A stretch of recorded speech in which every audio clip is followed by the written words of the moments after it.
Okay, this is part 2 of my interview with Jenica Atwin. There's something I want to cut here, but my buddy on it is busy. So we're just going to play this. Why do so many people hate Trudeau?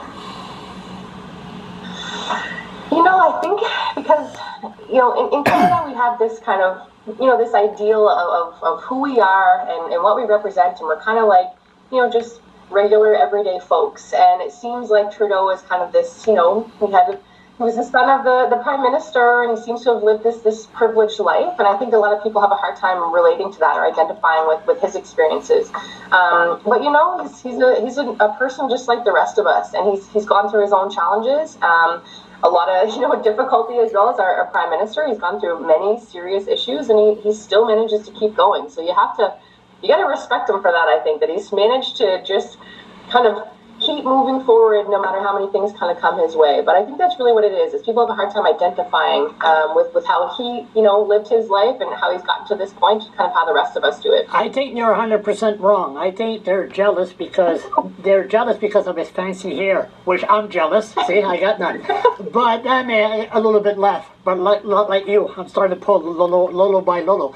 But seriously, I mean, you had these F. Trudeau flags, and you have giving the finger to politicians to learn that to kids.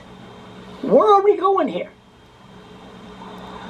Well, I mean, there's a lot of mistrust, and it's well placed. For a long time, our system did not reflect, our individual agency, and there is a lot of, politicians who get there that really shouldn't. But I honestly see a shift. I see more and more people, like myself, if I could put myself in that category, who's there because they really care about their communities. They really want to make a difference. I don't come from money. I don't come from, influence. I don't have a big network. I just worked really hard, and I worked hard to connect with people and to earn their trust to get their vote. And the more people that do that enter our system, we're going to start to see that trust come back. And that's really the direction we have to head, because we need people to trust in our institutions, in our democracy, or else we may see things like what happened, last year, January 6th in the United States.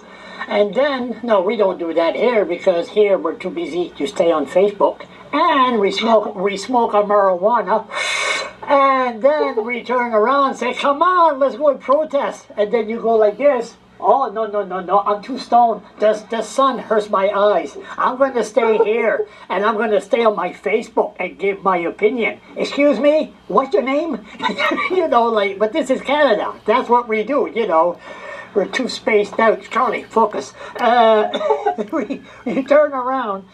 So, the mistrust, and you, I presume you never took your vaccine, right? I definitely took my vaccines. Tree? I can get my third one in 2 weeks. 2 weeks. Didn't have it automatic since you go in public, going all over the place? They didn't give you automatic? No, it's just kind of as it becomes available for my age group, and my oldest child is eligible for his vaccine as well, so we're going to get him vaccinated. And your husband, being a native, does he have 3?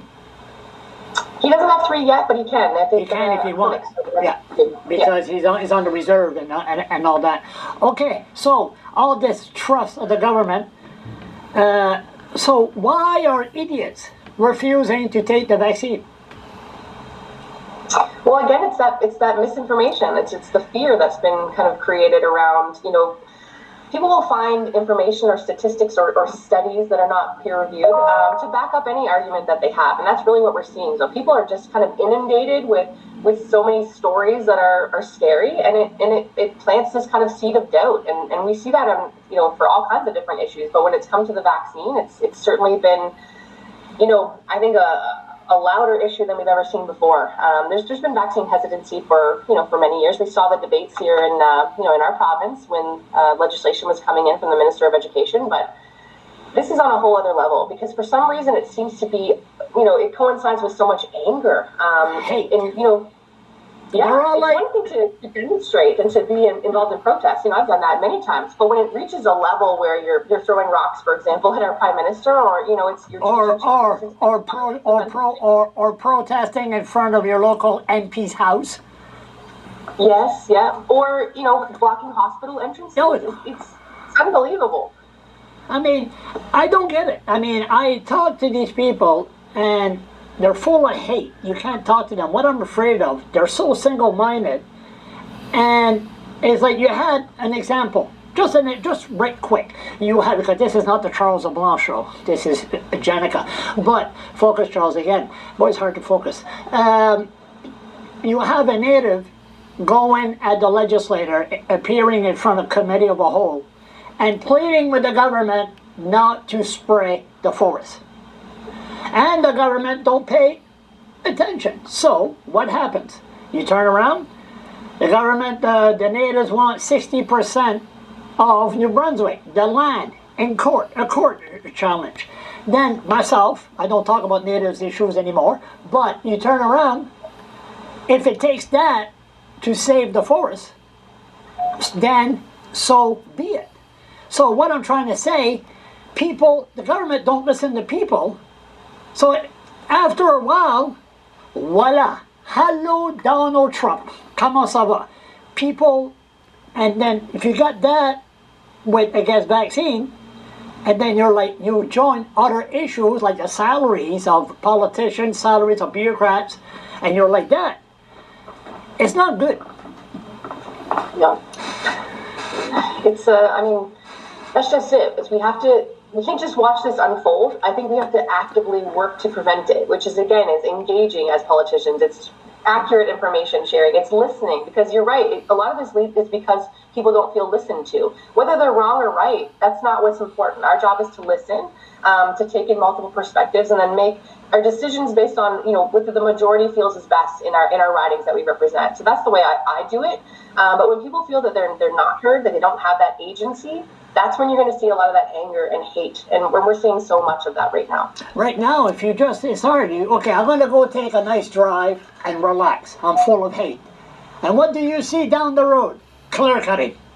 All kinds of clear cutting for the Irvings to transport their wood to Georgia so they can make toothpicks and toilet paper. But anyway, focus, Charles. But it's and then the Forestry Act, which they signed in 2014, the last few months of David Alward, and the Forestry Act is 25 years, and it spanned more, and they're not following the plan, that all our forests are going to be destroyed.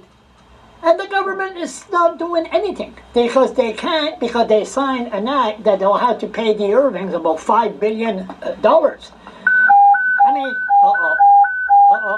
the police are here. Engine 4, truck 2, Wait a minute. on the 176 Kingsley Road. Yeah, I'm not running. Sorry about that. Okay, I'll hold that. Oh, boy. Terrible here. Wait 1 second. There we go. Okay, sorry about that. That was the fireman scanner. Okay, no, but I mean, the bottom line is to listen to the people. Okay, you made a good announcement yesterday. Yes, yeah, it's exciting to be involved in these announcements now. Yes. But anytime we get to announce something around, addressing the housing crisis, it's a good day for sure. And that neighborhood, Neighbors Inc., 12 Neighbors Inc. Company is incredible. And it's, this is really, it's about dignity, it's about opportunity, and it's about community. And I really love that's what their approach is. So it's not just about kind of setting someone up and you're on your own, but it's about building connection and, and that support is going to be there. So it's just such a wonderful good news story for New Brunswick. I always said that it's not the same poverty as we had 3 years ago. Now we have crystal meth. And they were talking on, every time they talk on the news, they say drug addiction, but they're not mentioning crystal meth, and that is